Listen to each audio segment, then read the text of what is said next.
Hello guys, today we're going to be learning about one point perspective.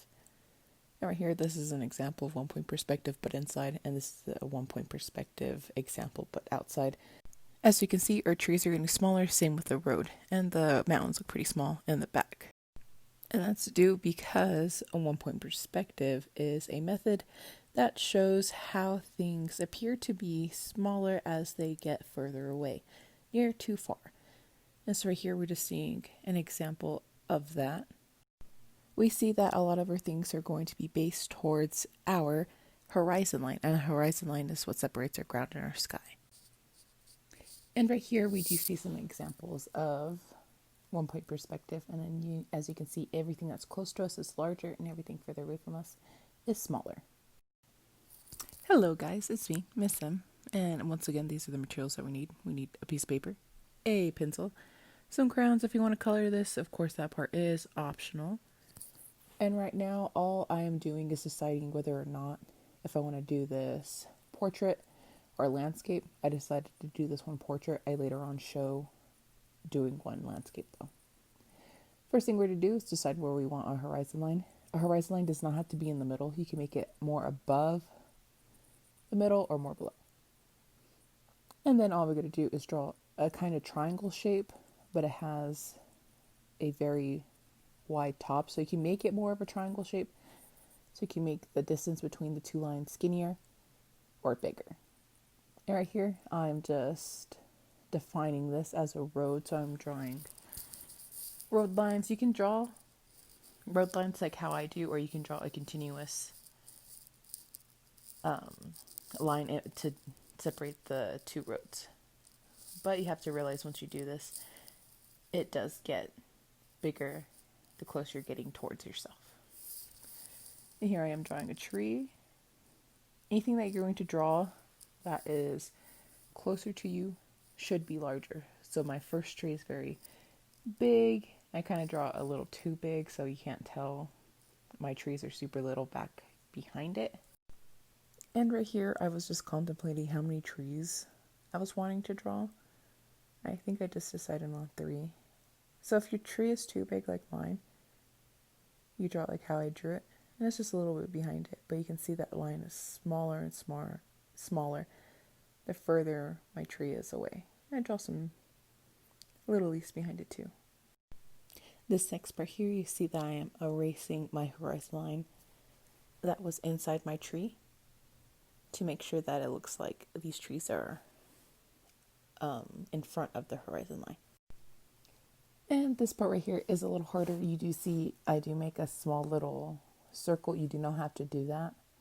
And you do not have to draw buildings if you don't want to, because this is a more difficult part. But what I do, I'm about to zoom in, is draw like a small little line, like diagonal line, going towards that little dot that I have. To make a building look like it's in one point perspective, it kind of makes it look like it's at an angle. As you can see, I have a straight line and then I have 2 diagonal lines going opposite ways.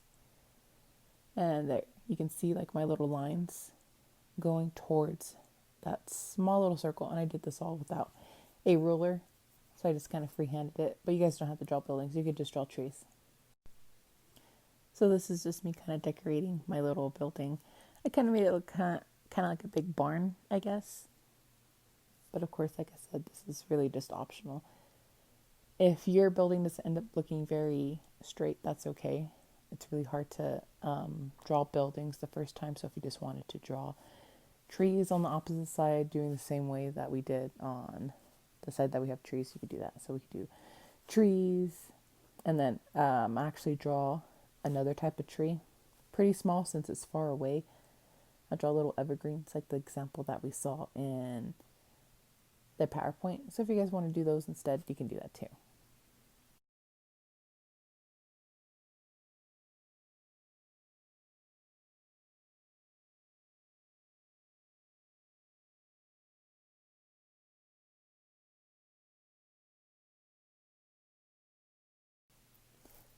And the last thing that I am doing is just drawing some mountains. You'll see that in just a second. They're kind of They're not pointy, but you can draw pointy mountains. You can draw hills instead. It's all up to you. I just took our examples from the PowerPoint as inspiration of what I was going to add in my drawing. Add everything you want. You don't even have to draw trees and houses. You can even just make it more of a desert scene like I did in the other one. And right here, this is just me coloring like I do in every video now. I just show you guys. Plan out your colors. I did some like analogous colors mixed with some cool colors. Just kind of did what I really wanted. Color your mountains the way you want to. If you draw mountains, I kind of like the look of purple mountains. I thought they looked kind of cool. And right here you can see that I used like 2 different colors to shade a lot of things and go over my colors. I feel like it just gives it some depth, so it makes it look kind of more realistic, but not really, because this is just a cute little drawing. So I hope you guys just really enjoy me coloring this.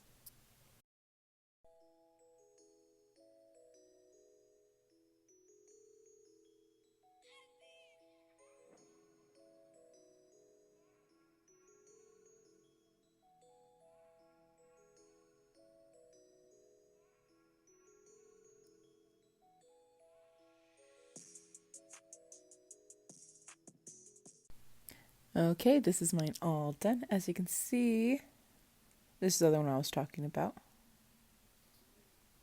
It's just some cacti. Cacti in the front, very big. Cacti in the back, very little.